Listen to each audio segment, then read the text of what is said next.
masjid, bersabdalah Nabi SAW, man bana lillah masjidan walau kami fahasi qatatin banallahu lahu kasran fil jannah. Barang siapa membangun karena Allah satu masjid walau seumpama sarang burung. Kan masjid ubi umpun dicem baik ni dang urang.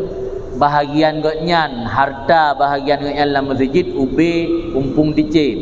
Kan ke pegang masjid ubi umpun dicem dalam surah Alam tu. Ibang nak sembahyang kan. Ha?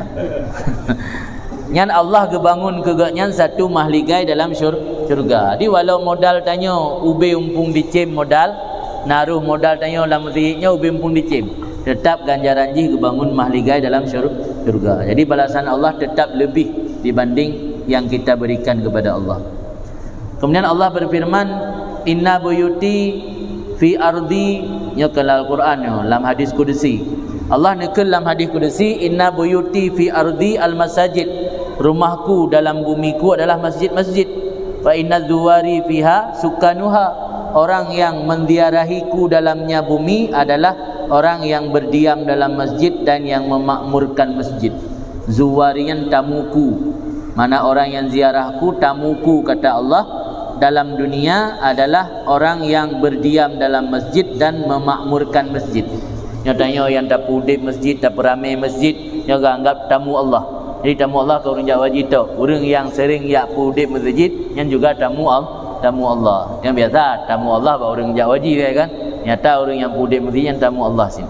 Fatuba li abdin, maka alangkah berbahagia seorang hamba yang bersuci di rumah kemudian mengunjungiku di rumahku. Fahaqqun alal mazur, maka patut di atas tuan rumah bahawa memuliakan akan tamunya. Jadi kan adanya tajak kena tayak ziarah Allah, kananya rumah Allah, maka Allah berhak ke pemuliaannya sebagai tamu Allah.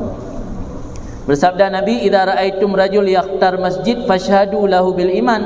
Apabila kamu melihat seseorang memilih masjid, mengutamakan masjid, maka naik saksi baginya dengan keimanan. Orang tak amalan ibadat kebaikan lain dengan hana, tapi tak agaknya senang ke masjid, mengikat hati ke masjid, yang saksi bahawa agaknya termasuk orang mukmin.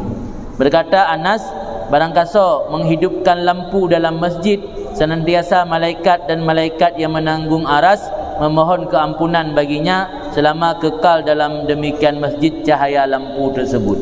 Nya kaputu ya lain ni. Dia bola kaputu hana uli ya lain. Karena nya hana tabi-tabi. Tak udip lampu dalam masjid selama udip lampu. Nyan yang gemendoa oleh malaikat. Mia kaputu bola nyan hana mendoa ali. So yang tambung lam dia ngai lain ke kur lain. Kajian les selanjutnya dia tambang lam sesi